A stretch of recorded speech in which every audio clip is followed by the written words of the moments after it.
SER Podcast. Estás escuchando el Abierto de Hoy por Hoy. Cada día analizamos las noticias más relevantes de la actualidad, las claves políticas, económicas y sociales, con las voces de los protagonistas y los distintos puntos de vista de nuestros tertulianos. Tiempo para el análisis, tiempo para el abierto. En esta mañana de lunes arrancamos semana, veremos cómo la terminamos. Tenemos la certeza de que hoy empieza con Elisa de la Nuez. ¿Qué tal? Muy buenos días. ¿Qué tal? Buenos días. Con Josep Ramoneda. Buen día, buenos días. Hola, buenos días. Y con Antón Losada. Muy buenos días. Buenos días. Hoy van a pasar muchas cosas, entre ellas y en unos minutos además, porque está prevista su declaración a las 10 de la mañana, pero ya está, creemos, en el trayecto hacia el Tribunal Supremo. Veremos al ex número 3 del Partido Socialista, a Santos Cerdán, entrar por esa puerta y declarar ante el Supremo. Empieza oficialmente la cumbre de la ONU, que ayer empezó de manera oficiosa con una cena ya con todos los jefes de Estado y de Gobierno en Sevilla. Ahora iremos a todo ello, pero si hay una cosa, si hay un tema hoy, cuando uno se cruza con alguien esta mañana, lo primero que pregunta es: ¿y tú cómo has dormido? ¿Has podido dormir? ¿Qué fin de semana más caluroso? El tema es y está siendo el calor, no solo en España, también iba a decir en el sur de Europa y más arriba del sur de Europa también. Hay una ola de calor tremenda. Hoy termina junio, sabremos los datos definitivos, pero ya los preliminares, al menos aquí en España, avanzan que junio puede ser el mes más caluroso. Este junio puede haber sido el mes más caluroso de la historia. Termina además con la primera ola de calor del verano, que va a durar hasta mañana.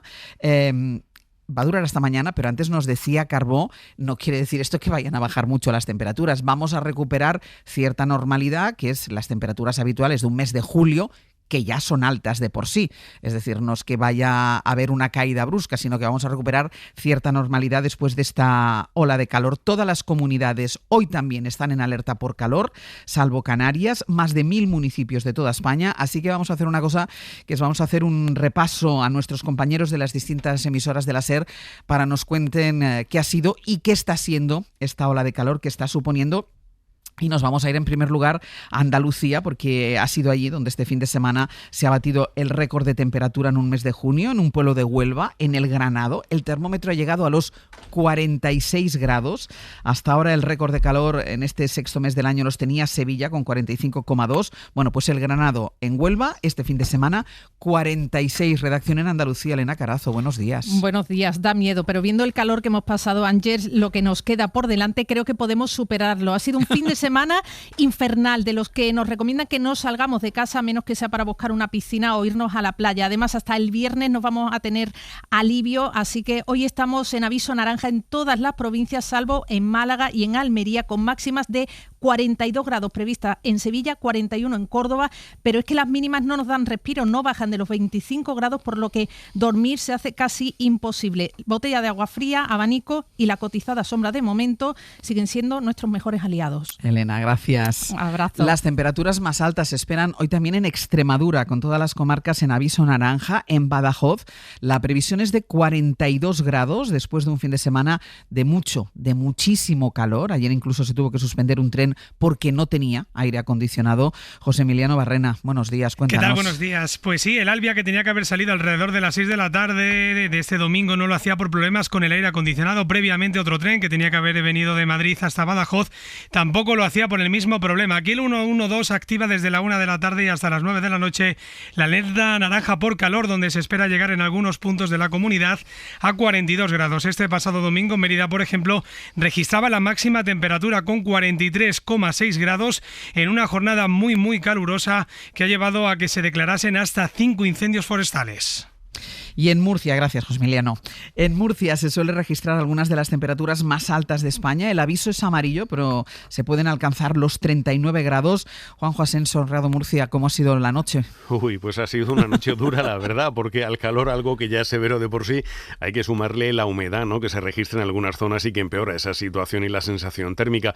Pero es que venimos de un fin de semana en el que las temperaturas han rondado los 40 grados, un calor que se va acumulando en el asfalto de los pueblos y ciudades de esta región y que ha influido en cuentan cómo ha sido la noche. Para que nos hagamos una idea, anoche a las 9:30 teníamos en el centro de la ciudad de Murcia una temperatura de 34 grados y esta mañana a las 5 el termómetro marcaba 26 grados. Por tanto, haceros una idea de cómo ha sido la noche. Claro, gracias, Juanjo. Un abrazo. La alternativa era el norte, pues nos vamos al norte, porque ahí las temperaturas no van a escapar tampoco de este tercer día de ola de calor. En Ourense y en Lugo se esperan 40 y 39 grados. La Xunta ha activado, de hecho, el nivel de alerta 2 y 3. Radio Galicia, Ricardo Rodríguez, bo día. Bo día, Ángels. Y Galicia despide el mes de junio más caluroso de su historia. Ourense ha alcanzado este domingo los 43 grados. Se han pulverizado temperaturas de récord también en puntos de Lugo y Pontevedra. Ese nivel 2 y 3 decretado por la Xunta obliga a suspender las actividades deportivas al aire libre, algo insólito en Galicia por calor, Ángels. Estábamos acostumbrados a que eso ocurra por los temporales, pero no por altas temperaturas. Por el día, calor sofocante, las madrugadas son tropicales. En Vigo, el termómetro ha registrado a las 2 de esta mañana 28,3 grados. Así que quienes puedan, que busquen refugio en puntos como Fisterra. Os vamos a dar envidia, Ángels. A esta hora el termómetro marca allí 18 grados. La máxima será de 21, o en otro punto que conocemos muy bien Antón Losada y yo, que es a Mariña de Lugo. Allí también fresquito hasta ahora, Ángels, esos 18 grados, y la máxima no va a superar los 22, 23 grados. Richie, gracias. Adiós. Os vamos a invadir, Losada. No, ya nos estáis invadiendo. Que lo sepas, que nos vamos a ir todos para allá. Si ya lo has notado, ¿no? No, lo hemos notado. Llevamos los últimos 5 años la comarca de Mariña, que somos Rich y yo, lleva efectivamente, eso te voy a dar un dato. Es prácticamente imposible encontrar un piso para... Imagínate, Ángeles, que mañana decides pedir traslado a la emisora de Mariña, pues no encontrarías un piso para alquilar. Tú me ofrecerías una habitación, ¿no? O 2. Vale. Con derecho a cocina. Ahora vamos a seguir hablando de las temperaturas, porque es verdad que los refugios climáticos se van estrechando, vamos a decir de alguna manera. Cada vez hay menos refugios climáticos porque, tú me contabas, tú tienes familiares que están viviendo en Alemania y decías, Elisa, que están viviendo unas temperaturas tremendas. No, yo tengo mis 2 hijas viven fuera, una en el Reino Unido y otra en Alemania, y temperaturas de 30 y tantos grados que además, como te contaba, allí no solo no están acostumbrados, sino que no están preparados. Claro. O sea, nadie tiene aire acondicionado, han salido corriendo a comprar un ventilador, es decir, no es habitual. Es un calor, no habitual hasta ahora. Después hablaremos si va a ser habitual a partir. Exacto. Habitual. Porque nos vamos a ir también a Barcelona, que quedábamos pendientes de esa conexión. Radio Barcelona, Sergi López, buen día. ¿Qué tal? Buen día. Porque ahí estamos hablando incluso de víctimas mortales. Una trabajadora de la limpieza de 51 años del ayuntamiento que falleció, se está investigando, se va a hacer la autopsia, pero falleció después de pasar todo el sábado en la calle trabajando. Sí, el sábado esta mujer estaba recogiendo basura en los barrios del Raval y de Montjuïc de Barcelona. En un momento dado le comunicó a su superior que estaba mareada y este le recomendó que se refrescara para seguir trabajando. Por la noche, cuando llegó a su casa, se desplomó y murió poco después en el hospital. La autopsia, en efecto, debe determinar qué es lo que le pasó. Y al margen de esta posible muerte laboral por calor, la semana pasada hubo 21 personas cuya muerte se relaciona con altas temperaturas en Cataluña. Y además, desde hoy y hasta el miércoles próximo hay nuevamente alerta por altas temperaturas. Pueden superarse en Lleida los 40 grados. Sergi, gracias. A ti. Pues mira, relacionado con esto que estaba contando ahora Sergi, les decíamos que junio está siendo un mes récord. Quedan todavía este lunes y mañana de temperaturas muy, muy intensas. Pues según el sistema MOMO del Ministerio de Sanidad, este mes han muerto 300 personas. Pero estos datos, Mariola Lurido, buenos días. Buenos días, Ángeles. Son datos de antes de que comenzara la ola de calor y la mayoría de las víctimas son población vulnerable. Sí, mira, ya son 330 defunciones atribuibles a las elevadas temperaturas este mes de junio hasta ayer domingo, según la actualización de esta misma mañana del portal del Instituto de Salud Carlos III, que monitoriza la mortalidad diaria en España y el exceso de muertes por todas las causas. Casi todas, Ángeles, 321 corresponden a mayores, a personas mayores de 65 años y más mujeres que hombres. Los mayores son el colectivo más vulnerable porque el calor puede agravar los síntomas de las patologías y descompensar las enfermedades cardíacas, renales, diabetes, hipertensión, obesidad, cáncer y otras enfermedades mentales. También hay que prestar atención a los bebés, a los menores, embarazadas y pacientes crónicos. Los expertos dicen que la primera ola de calor del verano es la más peligrosa. Nuestro cuerpo no está acostumbrado a que se disparen de esta forma los termómetros, ni estamos tampoco habituados a tomar las medidas de protección. Según Sanidad Sanidad y la EMET, hoy más de 1.000 municipios seguirán en riesgo alto para la salud y 1.600 en riesgo medio. Mariola, gracias. A ti, hasta luego. Decíamos también antes, Elisa, antes de empezar, decíamos, bueno, pues vamos acostumbrándonos porque es la nueva normalidad, y todos aquellos que niegan el cambio climático, que niegan los efectos del cambio climático, que niegan las ayudas que hay que dar para la emergencia climática, todos ellos quedan desmentidos con datos como los que estamos contando, más allá de esa sensación, de esa conversación que mantenemos todos, de si hemos dormido bien, si hemos dormido mal, tiene efectos sobre la salud de todos nosotros, sobre todo sobre la salud de los más vulnerables, y el dato que nos daba Mariola Lourido es determinante, Elisa. Sí, no, totalmente. Y además es que yo creo que a los seres humanos nos cuesta, ¿no?, aceptar que realmente esto va a ser la nueva normalidad y quizá que va a ir a peor, vamos, o aparentemente va a ir a peor y cada vez va a ser más frecuente, ¿no? Y yo creo que la reflexión, más allá de esto de no dormimos, de que efectivamente puede haber muertes, es qué vamos a hacer, ¿no? Porque un poco la sensación es, bueno, esto es lo que hay y esto va a ir a peor y, bueno, tendremos efectivamente que tener cuidado todos, sobre todo las personas más vulnerables y efectivamente las personas que trabajan, pero la pregunta es un poco, y además de esto, ¿vamos a hacer algo más? ¿Nos vamos a poner las pilas? ¿Se puede hacer algo en el corto plazo? Que esa es otra cosa que quizá también es importante, porque tengo una cierta sensación de fatalismo, ¿no? De que esto es lo que hay y bueno... de todas formas, Josep, veíamos, cuando pensábamos en los efectos del cambio climático, siempre pensábamos, ¿no?, a largo plazo. Bueno, que nosotros, a lo mejor nuestra generación ya no debería... No, estos son los efectos del cambio climático. Bueno, es una tendencia natural, ¿no? Es decir, sabemos de nuestras limitaciones, sabemos que esto es cortito,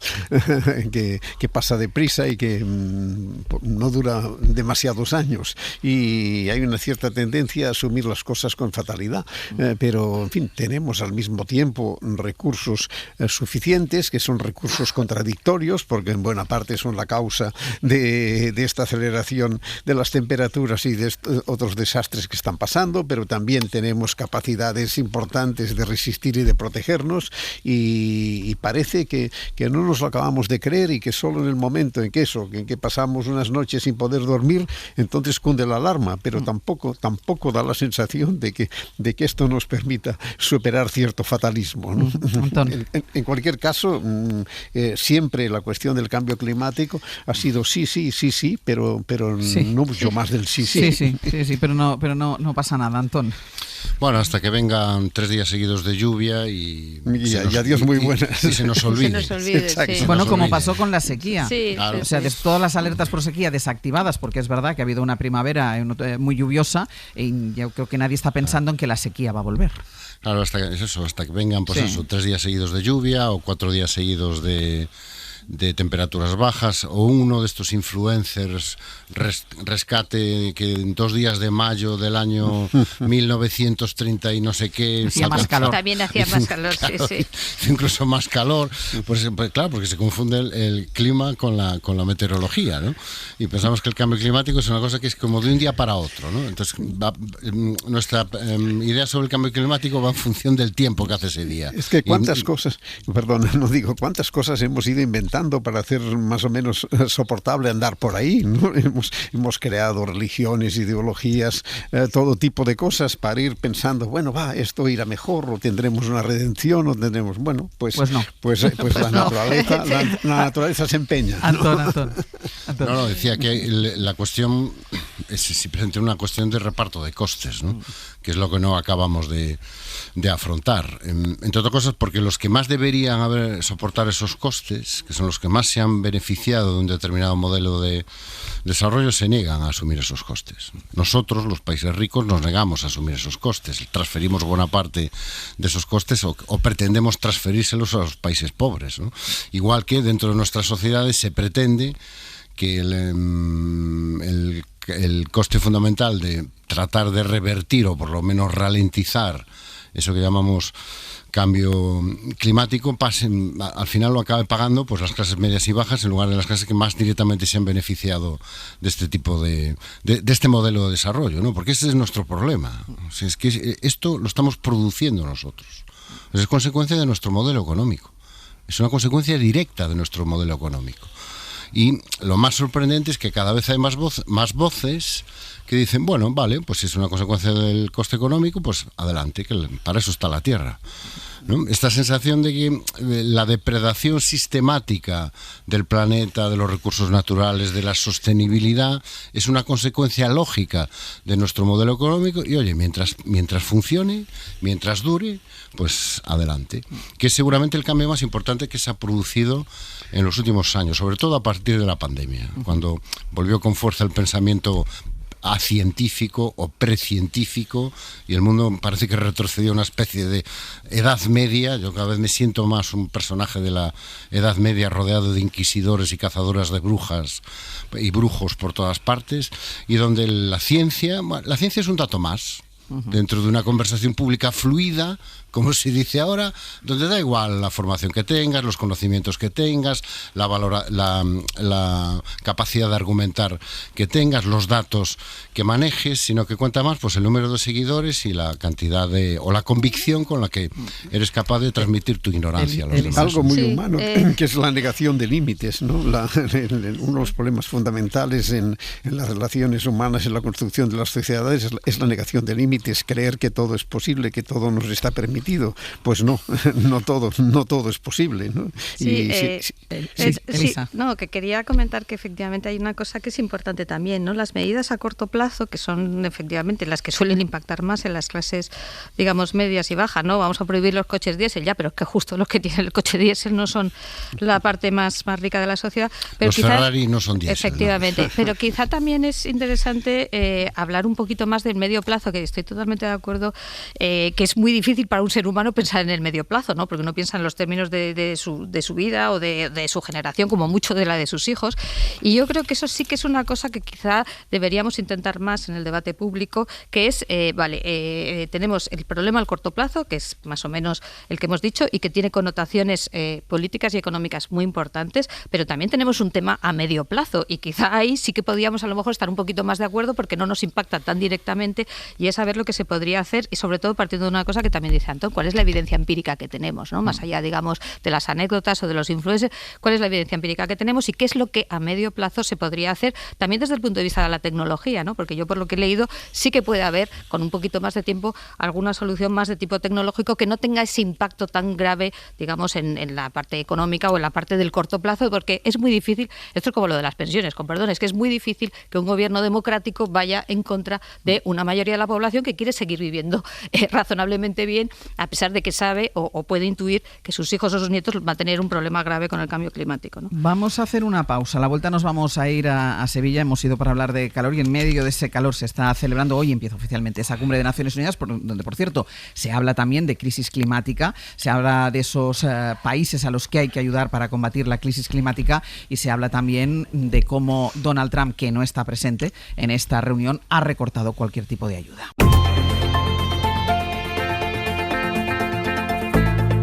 El Abierto. Ser podcast. En el Abierto, Elisa de la Nuez, Josep Ramoneda y Antón Losada, con calor incluido, se van a reunir en Sevilla desde hoy líderes de 60 países en la Cumbre de Desarrollo de las Naciones Unidas. Es una cita que no se celebraba desde hace 10 años y sobre la mesa está aumentar la ayuda humanitaria y la cooperación con el sur global en un contexto de repliegue que ha liderado Estados Unidos con recortes, como les decía, sin precedentes. Ayer el presidente del gobierno, Pedro Sánchez, y el rey recibieron a las más de 150 delegaciones que van a participar, entre las que no está Estados Unidos. Guillermo Lerma, enviado especial a la cumbre. Buenos días. ¿Qué tal, Ángel? Buenos días. No hizo referencia en ese primer discurso Pedro Sánchez a los recortes de Donald Trump, aunque sí habló de la necesidad de incrementar la cooperación en momentos de incertidumbre y de recortes. Sí, no hubo una referencia explícita, como dice Sánchez, en ese primer discurso de Sánchez a Donald Trump, pero todo eran mensajes velados, porque lo que aquí se va a discutir y acordar durante los próximos 4 días representa todo lo contrario a lo que pone en marcha Donald Trump desde la Casa Blanca. La intención de la Moncloa es no alimentar ni escalar en el choque diplomático que estalló la semana pasada en la cumbre de la OTAN. Creen en el gobierno que las declaraciones de Trump de los últimos días tienen un un tono más conciliador, y eso les hace pensar que el presidente de Estados Unidos no cumplirá con esas amenazas, con esas represalias comerciales que anunció tras la cumbre de la OTAN. Así que la intención de Sánchez durante estos 4 días es no ir al enfrentamiento directo con el presidente de Estados Unidos, al que no mencionó, pero sí confrontar modelos frente al repliegue que defienden desde la Casa Blanca. Because sustainable development, we all know, is at risk. Financing is lacking. Aid cuts have been drastic, especially this year. 2 out of every 5 people on earth live in countries that spend more on debt services than on public Sánchez services. está defendiendo en sus discursos una apuesta clara por el sistema multilateral frente a los recortes drásticos que, dijo en una referencia velada, se están produciendo en el último año. El presidente del gobierno, que la semana pasada no quiso disparar el gasto en defensa en La Haya, defenderá aquí en Sevilla la necesidad de aumentar los fondos para el desarrollo y la cooperación, y eso servirá al gobierno para ese contraste, para esa confrontación de modelos que ha dado a Sánchez relato político en unas semanas de mucha tensión interna. Vuelvo contigo, Guille, después para hablar del Partido Socialista, que hoy declara Santos Cerdán, ¿de acuerdo? Hasta ahora. Esta cumbre de la que estamos hablando va a ser decisiva para el futuro de los fondos que se destinan al desarrollo, y eso es lo que desde la ONU tratan de hacer ver a los países que se han congregado, que están reunidos desde hoy en Sevilla, que es necesario doblar los esfuerzos. Victoria García, enviada especial, muy buenos días. Hola Ángeles, buenos días. Vicky, decíamos antes que este asunto es especialmente relevante después de que Estados Unidos haya congelado sus partidas de ayudas, y aunque en la cumbre ya se ha puesto sobre la mesa destinar el 1% de la riqueza mundial a estos fondos, lo cierto es que las ONGs afrontan el encuentro, vamos a decir que con cierto pesimismo, ¿no? Porque todavía los países están lejos de ese porcentaje. Déjame decirte, Ángeles, que el hecho de que Estados Unidos no haya venido, no haya enviado a nadie a esta cumbre, ni siquiera a nivel de embajadores, es una bofetada en el plano político, económico y también diplomático, porque son los principales donantes y sin ellos pues está edulcorada esta cumbre. El principal resultado de aquí va a ser una declaración política llamada El Compromiso de Sevilla. Es un documento que marca la hoja de ruta de la comunidad internacional sobre la financiación al desarrollo y se adopta hoy mismo, el primer día. Así que, como puedes imaginar, mucho nuevo contenido no hay. La riqueza del mundo difícilmente cuantificable, aquí la cifran en millones de millardos, 40.000 en total. De esa cifra, como decías antes, la ONU desearía que un 1% se dedicara a ayuda al desarrollo a los países necesitados, pero cada año hay menos dinero. Y después de que Trump se retirara, se ha ido el 40% de esos fondos. Aquí tampoco hay representación norteamericana, aunque sí hay unas 10.000 personas de todos los abanicos sociales que tratan de buscar alternativas. Desde la ONU, Amina Mohamed hablaba ayer con nosotros y nos contaba.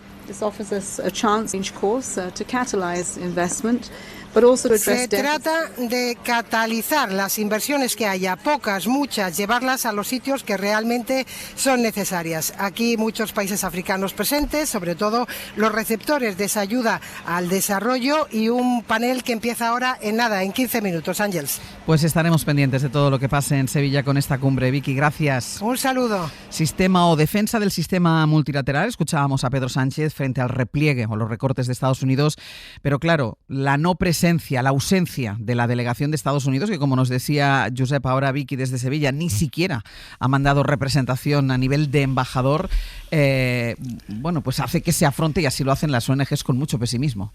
No es nada sorprendente, es Trump en estado puro, pero efectivamente es extraordinariamente grave, ¿no? Porque expresa la voluntad absoluta y además por un convencimiento, como repite una y otra vez, de desentenderse de todas estas cuestiones. Trump va por otro camino y en su camino estas cosas son estorbos innecesarios, cuestiones que no cuadran con su manera de entender las relaciones políticas en el mundo, que es simplemente un sistema de relaciones de fuerzas. Y la ayuda a los grandes problemas le tiene sin cuidado, es simplemente conseguir él ser más decisivo o aparecer como más decisivo en las situaciones estratégicas, pero absoluta ausencia de cualquier cosa que signifique aportaciones, contribuciones significativas de los Estados Unidos, si no es que detrás de ella hay un rendimiento político o económico muy manifiesto, ¿no? Dejadme que vaya es la época Trump. Que vaya a publicidad, ¿eh? Y a la vuelta retomamos el análisis sobre lo que puede pasar en esta cumbre de Naciones Unidas que empieza hoy oficialmente en Sevilla.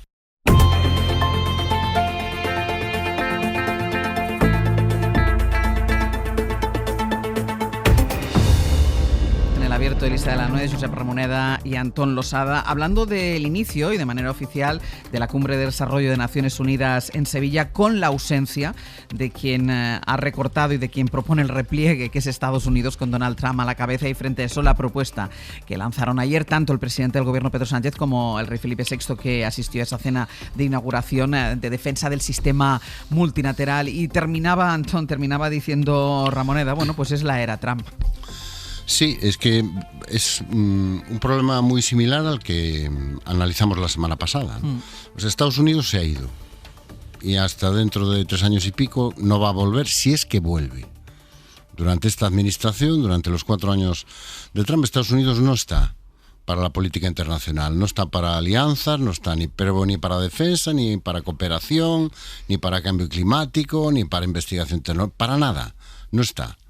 O sea, ellos están a sus cosas, a lo suyo, al mundo Trump, a los intereses estratégicos Trump y económicos Trump. Intervienen puntualmente y solo cuando consideran que así refuerzan su posición y refuerzan sobre todo esta sensación de que podemos hacerle daño a todo el mundo, que es básicamente la función de su estrategia. Es decir, de que ha llegado es intimidar y atemorizar, demostrarte el daño que puede hacerte si, no digo te opones, siquiera discrepas de cualquier posición. Puede ser un daño militar, un daño económico, es decir, la esencia del autoritarismo. Es decir, hay una verdad revelada que es la que administra él y todo lo demás son enemigos.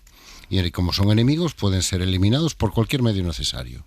No hace falta ni siquiera legitimarlo, ni justificarlo, ni nada. ¿Por qué lo hace? Porque puedo. ¿Por qué bombardea Irán? Porque puedo. ¿Por qué apoya a Netanyahu? Porque puedo. ¿Por qué pongo aranceles? Porque puedo. ¿Y por qué son del 10? Pues porque me da la gana. ¿Y por qué el 5% en defensa? Pues porque ese día fue el primer número que me vino a la cabeza. Si me hubiera venido el 8, pues sería el 8. Y estaría Rute convenciéndonos de que el 8 y mandándole mensajes por WhatsApp que si yo lo recibiera de alguien, sinceramente le bloquearía, simplemente para evitar la sensación de estar acosado, de sentirme acosado, ¿no? Y bueno, pues en Sevilla, pues 3/4 partes de lo mismo. La semana pasada era la defensa, ahora es la cooperación internacional, el cambio climático y lo que quieras. Y esto va a ser así hasta las próximas elecciones presidenciales, no va a cambiar. Y es más, es probable que empeore. Porque dentro de unos meses, de un año más o menos, están las midterm elections, ¿no? Sí. Las elecciones de mitad de mandato, donde se renueva toda la Cámara de Representantes y 1/3 del Senado, y como la administración Trump reciba un castigo, yo creo que la cosa va a ir a peor. Se va a enfadar Trump. Pero es que el otro escenario, que no reciba un castigo y sus políticas se vean reafirmadas electoralmente, es todavía peor escenario que el del castigo. Josep, déjame que escucho a Elisa y voy contigo. Josep, Elisa. Sí, yo básicamente lo que me parece es que claramente Trump, digamos, está dinamitando el orden mundial internacional que nace de la Segunda Guerra Mundial, no solo en defensa, también ahora en el tema de cooperación internacional, el tema de cambio climático, pero que además eso es un objetivo muy claro, ¿no? Quiero decir que hay una cosa que Trump no engaña, dice, oye, yo esto ya no me lo creo, a mí no me interesa. Has dicho una cosa, Antón, que totalmente de acuerdo, él ya no busca una legitimación, digamos, en las... No le hace falta. No, considera que no le hace falta, y recuerdo, por ejemplo, si os acordáis, en la guerra de Irak, cómo Bush intenta conseguir la famosa resolución de la ONU para que por lo menos formalmente esté amparado. Esto ya se ha acabado, es decir, está clarísimo, porque ¿no? Puedo. Porque puedo, efectivamente. No la ONU, no, ni siquiera el Congreso de su país. Ni el Congreso de su país ni nada, pero sí que hay una cosa que me parece importante, porque es que a lo mejor le sale bien, y esto es algo que conviene pensar, porque claro, has hablado de las elecciones de midterm, pero es que claro, si estas políticas, porque esto es el fin justifica los medios de toda la vida de Dios, ¿no? Oiga, si a mí esto me sale bien, pues me llevo por delante organizaciones internacionales, derecho internacional, por supuesto mi Congreso, pero claro, el problema real es que esto por lo menos pueda, digamos, los ciudadanos americanos, o por lo menos parte de los ciudadanos americanos decir, oye, es que esto funciona, y esto sí que me parece gravísimo, porque es tanto como decir, oiga, es que a mí la democracia me sobra, es que fíjese, usted al final, pues este señor, y lo digo porque lo de Irán no le ha salido mal, por lo menos por ahora, y ojo con eso, ¿no? Porque claro, si el mensaje es, oiga, mire, yo me quito todo esto de encima y me salen las cosas razonablemente bien en términos no nuestros ni de democracia, pero sí en términos de su electorado, entonces sí tienes un problema gordo, porque ya no estás hablando de un mandato, sino estás hablando a lo mejor de una forma de hacer política. Y en relación con la cumbre internacional y con la ONU, también decir, es que claro, pensar que esto se puede retomar en el punto donde lo deja Trump, yo creo que esto es mucho wishful thinking, es decir, esto produce, porque estamos hablando de dinero al final, si estos señores ponen el 40% de los fondos para cooperación internacional, estamos hablando de mucho dinero. Claro, la disrupción que eso introduce en las ONGs que tienen que recibir ese dinero y después hacer, digamos, esa transmisión a los países es tremendo. O sea, no pienses que una ONG, lo digo ahora sí también por anécdotas, ¿no? Por conocimiento directo, que deja de recibir una cantidad importantísima de fondos y que, digamos, tiene que mandar a la gente a su casa dentro de 2 años o de 3 años, va a empezar otra vez como si nada. Esas cosas no pasan, ¿no? Entonces, ojo con eso porque es importante. Josep. El matonismo de Trump es evidente, la legitimación es él y no hay otra legitimación que él mismo, ¿no? Pero en este escenario lo que es especialmente grave es la claudicación de Europa. Lo que es especialmente grave es el número de Mark Rutte, que es de las cosas más vergonzosas que he visto en mi vida, poniéndose como un niño a reír las gracias del déspota, ¿no? Con todos los países europeos siguiéndole y convirtiéndose Pedro Sánchez en un personaje raro porque se permite decir que hasta aquí podíamos llegar, ¿no? Por tanto, esto significa 2 cosas. Una, que se está empezando a aceptar una manera de hacer que, a mi entender, es inaceptable. Ahora ya se habla como de un hecho del triunfo de Trump en Oriente Medio. No, de momento lo único que ha ocurrido es que ha habido un ejercicio simultáneo de bombardeos que después se ha detenido, pero en esta detención que algunos plantean ya como el gran triunfo de Netanyahu y no sé cuántas cosas más, esta detención han desaparecido por completo los habitantes de Gaza, los palestinos en general y los habitantes de Cisjordania. Bueno, pues este es el gran triunfo. No, estoy hablando de Irán, ojo, que no he dicho nada de Gaza. Digo, porque creo que él lo puede vender como un triunfo. Es que una cosa va con la otra. Bien, es decir, pero lo que va a vender no es que se ha cargado las instalaciones nucleares de Irán. Eso es lo que está vendiendo, vaya. Ya, pero bueno, tampoco lo sabemos. Primero no lo sabemos. Segundo, este éxito, entre comillas, esconde y da por solucionado un problema hasta la próxima. Bueno, a mí me parece de una gravedad extraordinaria y además no es solo Trump. Vemos esta claudicación de Europa que me parece grave, pero también toda esta lista de seguidores y de compañeros de Trump, de las diferentes extremas derechas, los Le Pen, Meloni, Urbana, Abascal, todo lo que queráis, a los que las derechas se están acercando peligrosamente, como estamos viendo ya en la propia España en este momento. O sea que el panorama es extraordinariamente grave y la necesidad de legitimar intentos como el que se está haciendo en estos momentos en Sevilla, pues me parece que es necesaria. Es una forma de resistencia de alguna manera. Que yo creo que hay 2 errores que en la mayoría de las cancillerías en este momento se están cometiendo y que Europa está cometiendo, que habría que intentar evitar, ¿no? El primero es pensar que esto de Trump es coyuntural. O sea, que cuando Trump se vaya... todo volverá a la normalidad. Correcto. Todo volverá a la normalidad. Y no. Estamos ante la emergencia de un paradigma alternativo. Correcto, sí. De una idea alternativa. Hoy es Trump, mañana será otro. Pero esto no se va con Trump. Trump le da su toque. Pero esto ha venido para quedarse. Es un paradigma alternativo, es un modelo, entre comillas, alternativo, completamente diferente y antagónico al modelo de comunidad internacional que más o menos, a trancas y barrancas, se ha ido desarrollando y no va a desaparecer dentro de 4 años. No va a desaparecer. En segundo lugar, segundo error que yo destacaría, pensar que la respuesta es, volvamos al pasado. Cuando todo esto pase, volvamos al pasado. No, la respuesta no puede ser volver al pasado, ¿Por qué? Porque el pasado es lo que está en cuestión. Hay que generar un modelo alternativo, tu propio modelo para el mundo en el que estamos ahora mismo.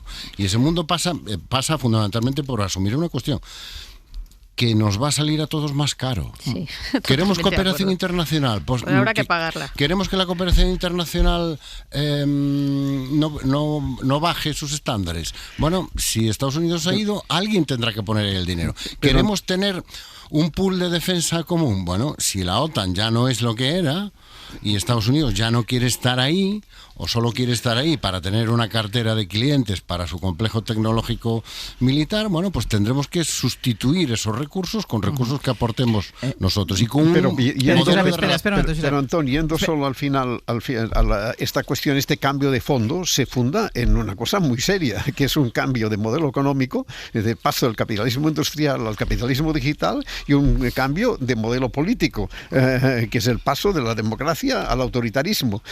Y este es el cambio de fondo. Yo no he dicho que el modelo alternativo emergente fuera bueno. Ha cambiado el modelo comunicacional. En vez de la prensa, la radio y la televisión, tenemos el digital. Pues capitalismo financiero y digital pues nos da una situación distinta del capitalismo industrial y los sistemas de comunicación. Levanta la mano Elisa, pide la palabra Elisa. Que estoy aquí, no me dejáis hablar. Y eso que estoy aquí. A mi lado. Al lado de Ángel.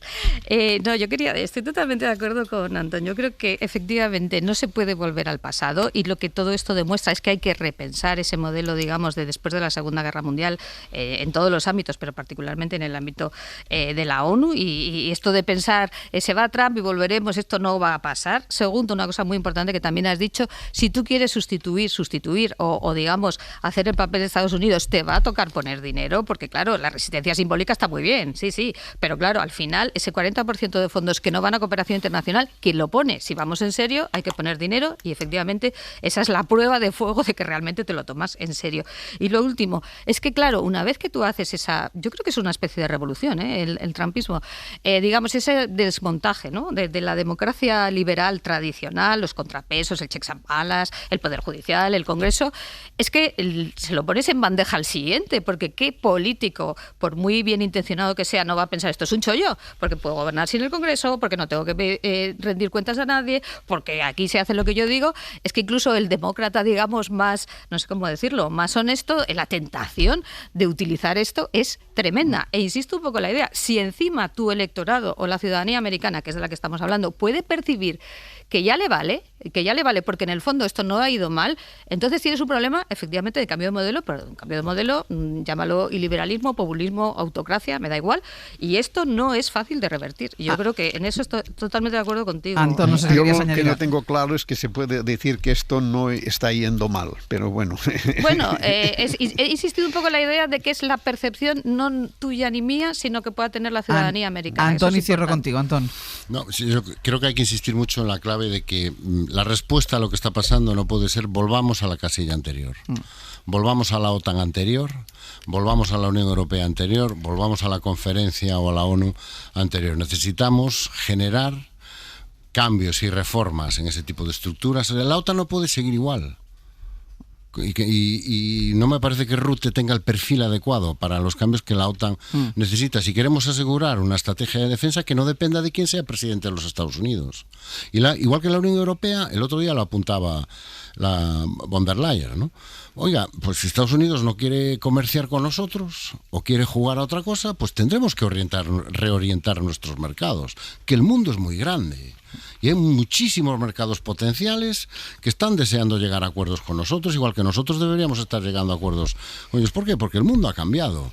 Ahora hay unas reglas nuevas. Bueno, pues nosotros también sabemos jugar con esas reglas y sabemos cambiar las reglas también. Déjame que me vaya a publicidad, que a la vuelta vamos a irnos hasta el Supremo, porque en unos minutos se va a producir lo que es sin duda la imagen del día, que es la entrada en el Tribunal de Santos Cerdán, que le toca declarar hoy por el caso de la corrupción, de las mordidas a cambio de la concesión de obra pública. A la vuelta vamos hasta el Supremo.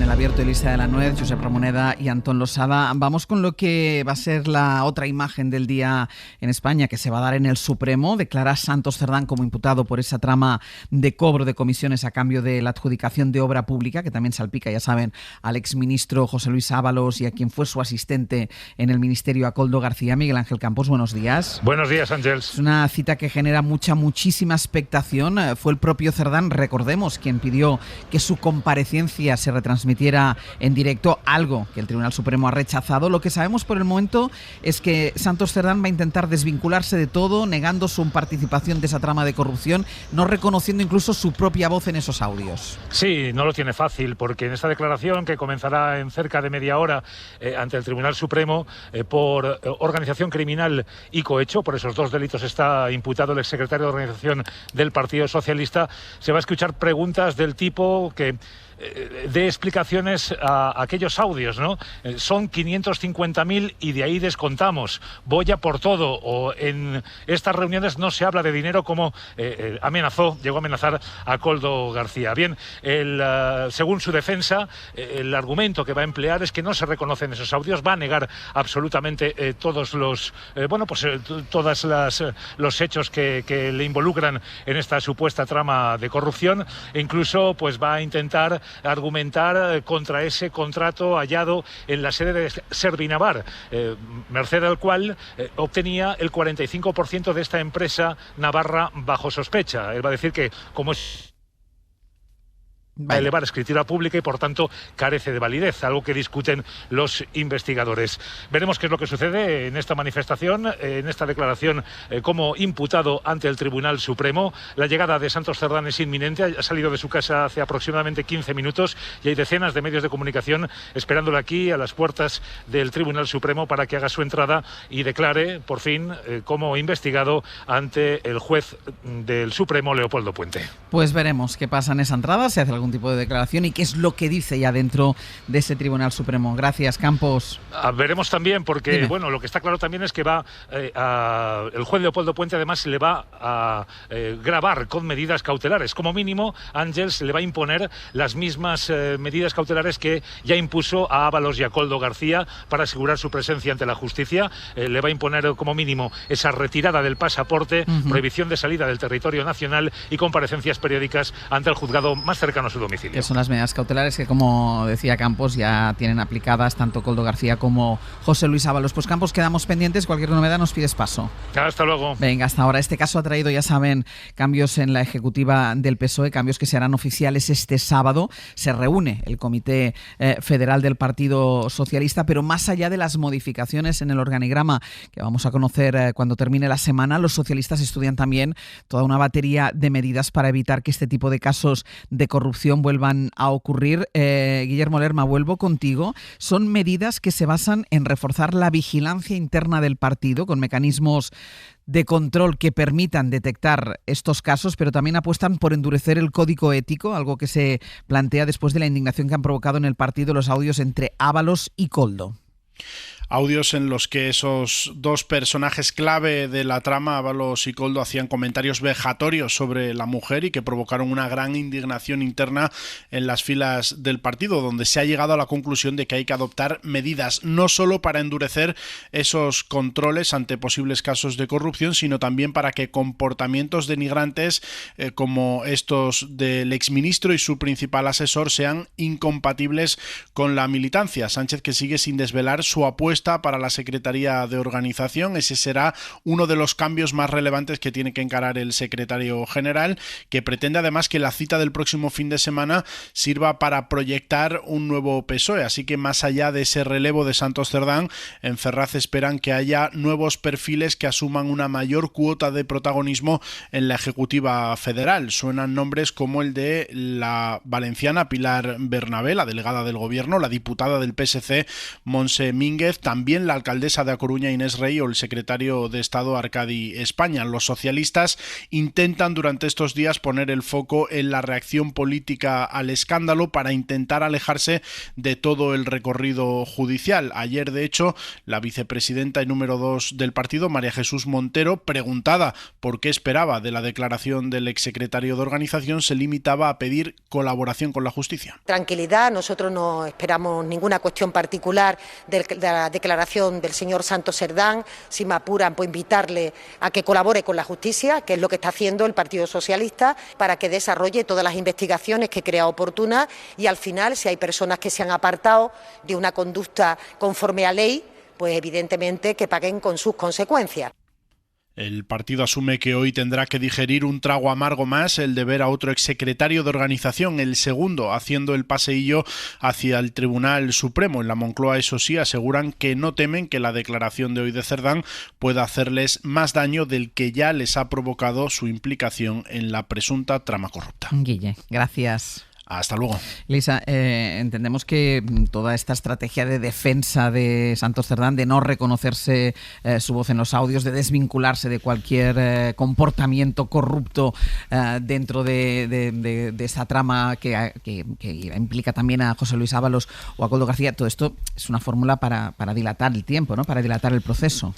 Sí, yo creo que, como te comentaba antes, es como negar la mayor, ¿no? Y entonces, a partir de ahí, puesto que hay presunción de inocencia, pues de nuevo tendrás que ver si efectivamente demostrar que esos audios, que yo creo que en ese sentido no será muy complicado, son realmente auténticos, que es su voz, pero digamos es como negarlo todo desde el principio, ¿no? Y eso evidentemente añade dificultad, o por lo menos añade más pasos a la instrucción, y es una idea siempre muy de abogado defensor en estos casos, que es, digamos, la prueba no es, o la prueba de cargo, que no son los audios, o es ilegal, que en este caso no dices que es ilegal, sino que directamente no es tu voz, ¿no? Digamos. Y luego la segunda también línea de defensa interesante es, bueno, es que había un documento privado. Bueno, claro, hay un documento privado porque si hubiera habido un documento público, escritura pública, inmediatamente tienes el problema de la ley de incompatibilidades de altos cargos, que lo primero que te dice, obviamente, es que no puedes tener participación en una empresa que está contratando con la administración. Es decir, que no es casualidad que no se llevase... Ese documento privado sí certifica que él tiene que ver con esa empresa. Obviamente, quiero decir, él no podía llevar eso a escritura pública porque inmediatamente hubiera saltado, o debería haber saltado, el tema de las incompatibilidades. Por tanto, lo que él firma es un documento privado, que hay esa obligación entre las partes, pero que no se eleva a escritura pública porque, insisto, es que hay una norma que dice que no puedes tener una participación en una empresa que contrata con las administraciones públicas. Esto es bastante razonable, ¿no? Con lo cual yo creo que lo que se va a conseguir efectivamente es dilatar. También me llama un poco la atención que él quería que esa declaración fuera pública, ¿no? Parece que es más una declaración a los medios que una declaración al juez de instrucción, pero yo creo que efectivamente esto es ganar tiempo. Y también aprovecho para decir que me parece interesante también cómo se combina esto con la estrategia de las otras dos personas que están implicadas en los audios, porque claro, si no es esa tu voz, entonces es la voz de los demás, o cómo va esto, ¿no? Claro. ¿Quién ha falsificado esos audios y para qué, ¿no?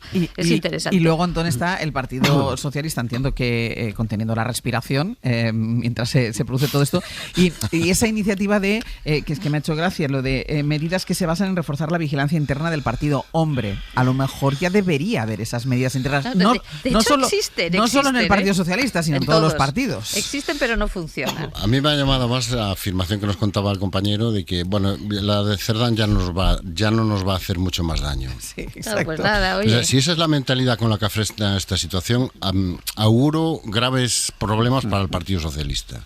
O sea, si Pedro Sánchez cree que con la rueda de prensa del otro día y el gesto compungido y comparecer el día 9 y contarnos 2 o 3 cosas, va a salir de esta y el Partido Socialista va a salir de esta, se equivoca. Porque en este momento lo que se ha roto es una conexión que va mucho más allá de los hechos políticos en sí.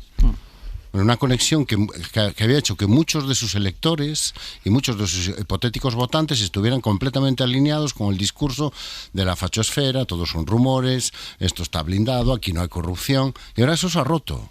Y no se reconstruye con una comparecencia pro forma en el Congreso de los Diputados dentro de 3 semanas, ahora que falta una semana y pico. Desde entonces, ¿alguien ha vuelto o ha oído avalar algo más al presidente de todo esto? Más allá de una pregunta esporádica en una comparecencia vinculada con cualquier otro asunto. Oiga, no, es que tiene un montón de votantes esperando una explicación. Y esperando un acto por lo menos de contrición. un acto de contrición. Para mí la declaración de hoy tiene varios puntos de interés. Primero, Santos Cerdán insiste de una manera tan convencida en su inocencia que yo realmente tengo mucha curiosidad por ver cómo va a explicar lo que sabemos hasta ahora, ¿no? Hay algunas cosas que no acaban de cuadrar muy bien, por ejemplo, esa discrepancia que hay entre el CIF de la empresa y el sello que figura en el contrato. Me interesa mucho el perfil de su abogado, Benet Salellas, al que algunos recordarán por sus requiebros dialécticos con Marchena durante el juicio del Procés. ¿Por qué? Porque tiene un perfil que no es el típico del abogado defensor del típico acusado como Cerdán, ¿no? Y es un tipo un letrado que sabe manejarse y que conoce bien el Supremo, y tengo mucho interés en ver cuál es la estrategia de defensa. Y después, en términos políticos, yo creo que Santos Cerdán es el último cortafuegos. Es el último cortafuegos, no hay más. O sea, si cae, se acabó. Y hasta ahora parece que tiene toda la voluntad de convertirse en el último cortafuegos, pero si cae ya no hay nada, ya no queda nada, ya no queda ninguna barrera que proteja no solo al Partido Socialista, sino también a Pedro Sánchez. Josep. Y oye, esta cosa que a mí me cuesta mucho de entender es que, por un lado, un partido, una organización de la importancia del PSOE y al mismo tiempo todo el aparato del entorno de Pedro Sánchez en el Estado, en la presidencia, no fuera capaz de detectar las cosas que estaban pasando. Esto es un elemento inquietante, sospechoso, que interpela al PSOE y al gobierno, a las dos partes, ¿no? Pero, en cierto modo, me sorprende todavía más el supuesto de que, doy por supuesto que Sánchez no tiene ninguna implicación, digamos, de tipo económico corruptivo con esta historia.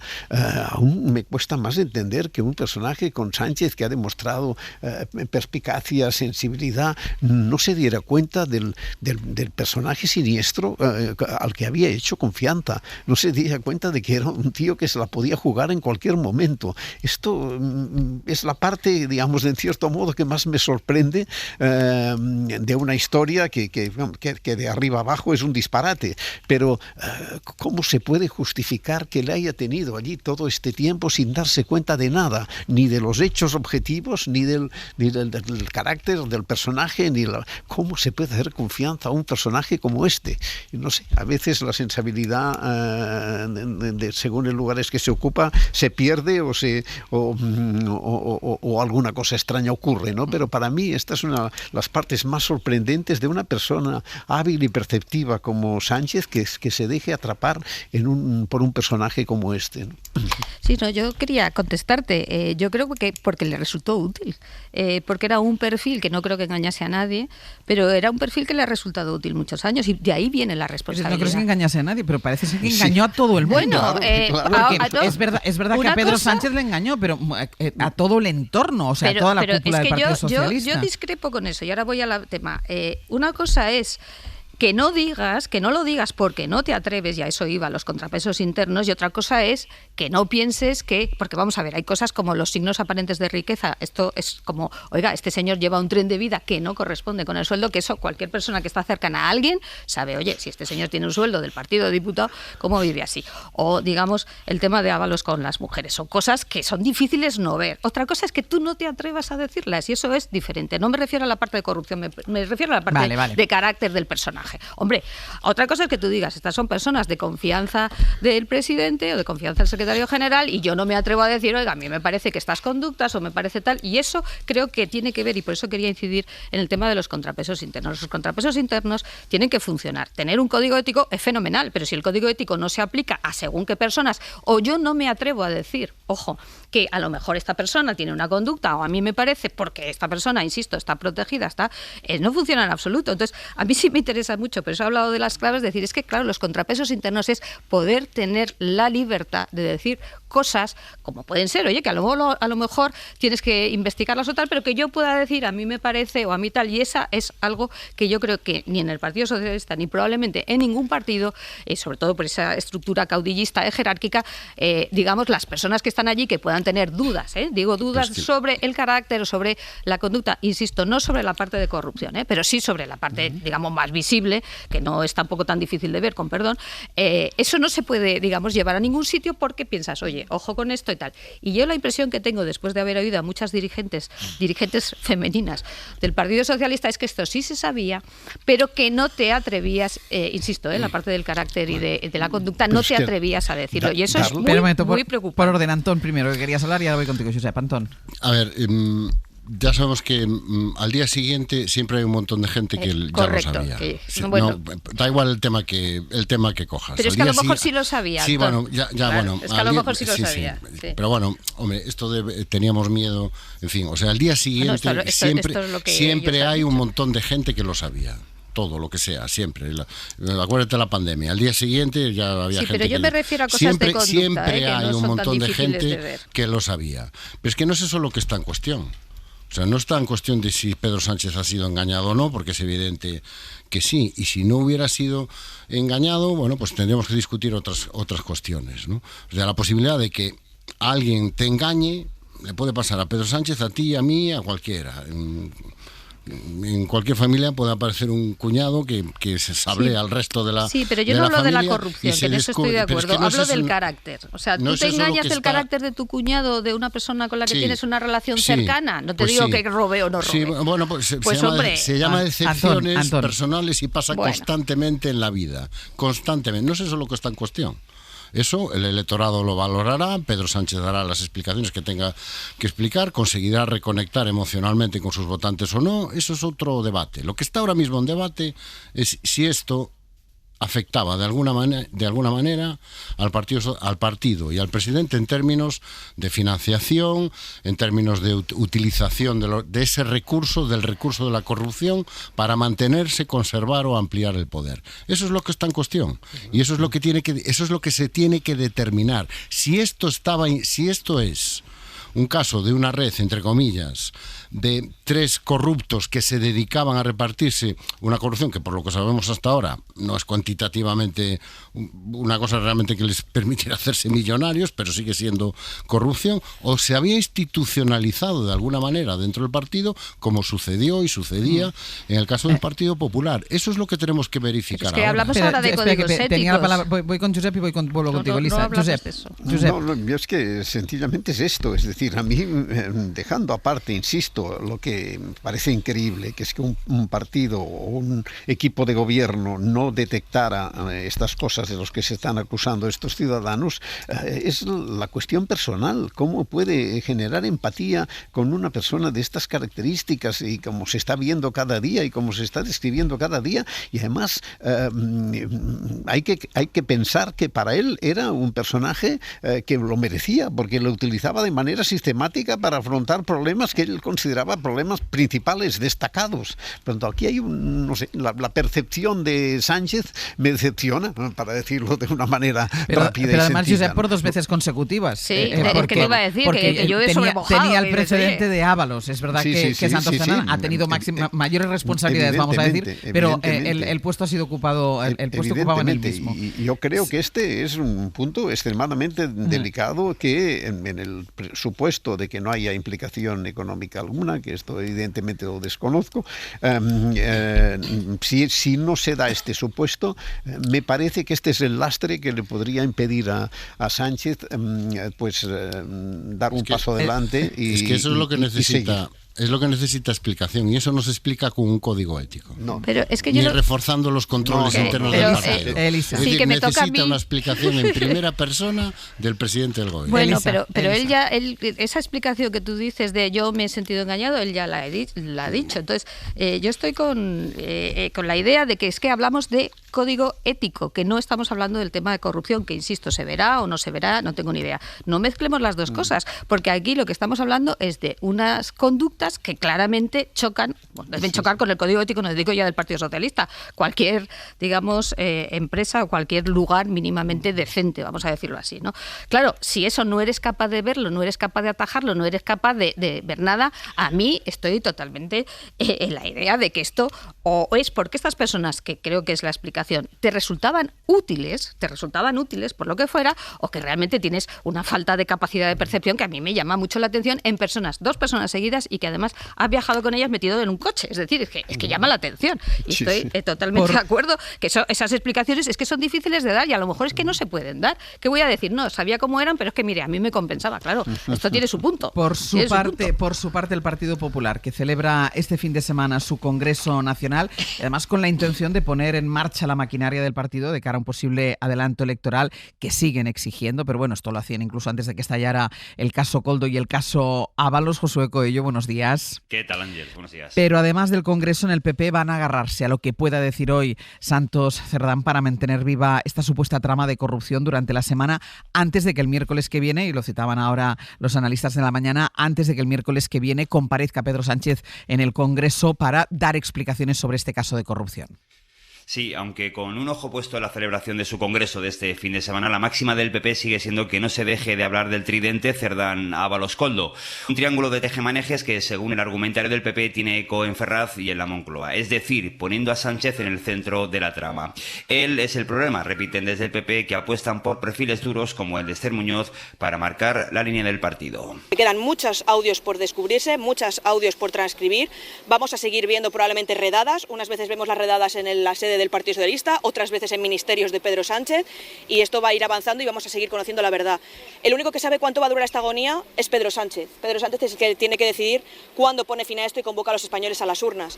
Y es que en esta época del año en la que lucen fotos de final de curso, en el PP presumen de las suyas viéndose sonrientes y guapos, y esto choca, según añaden en Génova, con la preocupación que hay en el PSOE antes del parón veraniego, y ponen como ejemplo la declaración de Cerdán de hoy en el Supremo y la elección de su sucesor en el Comité Federal, frente al paseo que será para Feijóo su congreso de este fin de semana, con Ayuso incluso renunciando a buscarle las cosquillas. Lo del PSOE, nos dicen, será un funeral donde ni siquiera estarán presentes algunos expresidentes del partido, rescatando, Ángels, una vez más a Felipe González para atacar al gobierno. Josu, gracias. A vosotros. Y una última cosa que quiero comentar con vosotros, porque esta semana será mañana, a partir de mañana, las asociaciones conservadoras de jueces y fiscales han convocado una huelga que se va a extender en principio hasta el jueves. Exigen al gobierno que ponga freno a las reformas en materia de justicia promovidas por el Ministerio de Félix Bolaños. Isabel Vega, buenos días.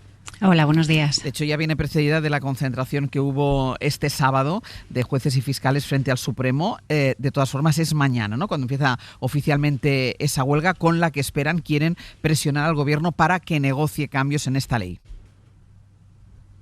Sí, porque de momento no se ha producido ningún avance. La posición de Máximos es esa retirada de ambas iniciativas y el Ministerio de Justicia ya ha dejado bien claro que no está por la labor.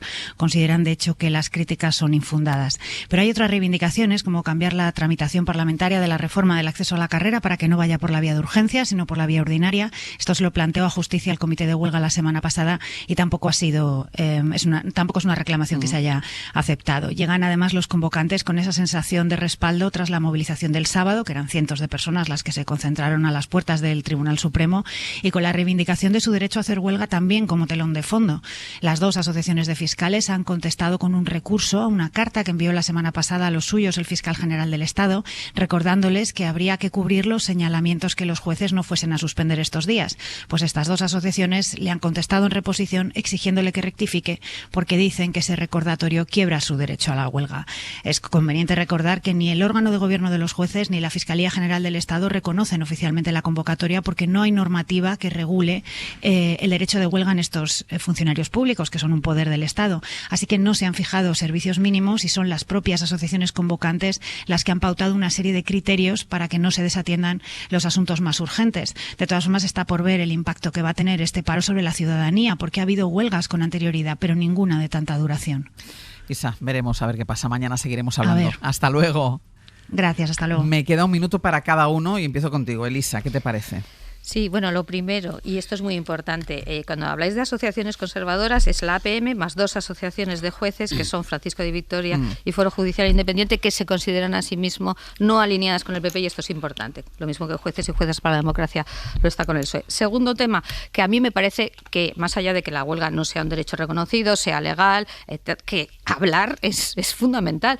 Y claro que el proyecto tiene cosas que son muy mejorables, y sobre todo a mí me parece que tramitarlo por trámite de urgencia, cuando, con perdón, hay esta oposición, justificada o no justificada, porque yo creo que en el anteproyecto, en el proyecto hay cosas que están bien y otras cosas que son mejorables. Hombre, lo suyo es sentarte a hablar. A mí sí que me llama un poquito la atención esto de esto no se cambia ni una coma. Hombre, siéntese usted con esta gente a ver qué hay, ¿no? Y creo que es importante porque también la ciudadanía percibe, y esto creo que es importante, y termino rápido, que hay una cierta sensación de ataque contra el Poder Judicial, basado a lo mejor en algunos comentarios, en algunos jueces, y esto sí que hace que se produzca también esa, digamos, apoyo de la ciudadanía a pensar que el Poder Judicial puede estar siendo atacado como Poder Judicial independiente. Ojo con eso. Un minuto, Antón. Bueno, yo he tenido alumnos que han venido a protestar por las notas del examen con argumentos mejores que los que está utilizando en este momento estas asociaciones para oponerse, por ejemplo, a que se introduzca un caso práctico como parte del ejercicio de oposición. De verdad, he tenido alumnos que lo han explicado mejor y lo han argumentado mejor. Y conectar eso con la independencia del Poder Judicial me parece ya de aurora boreal. Bueno, no es solo el caso práctico. No vamos a tener tiempo para debatir, Elisa. Yo simplemente quiero que la agencia me sea una idea. Este es un conflicto laboral, que tiene que ver con cómo se estabiliza o no, cómo se accede o no a la carrera judicial. Y se circunscribe exclusivamente a eso. Todo lo demás, la independencia judicial, la amenaza al Poder Judicial, es una monserga. Un minuto. Yo muy simplemente, yo creo que tenemos un problema muy grave de politización de la justicia, que es que explica todas estas interpretaciones y que es un problema grave porque hace dudosa su imparcialidad. Punto. Pues mira, qué rápido os ha dejado, nos ha sobrado hasta tiempo. Vamos a Oye, pues yo vuelvo. No, porque tú si arrancas el debate ya no nos vamos.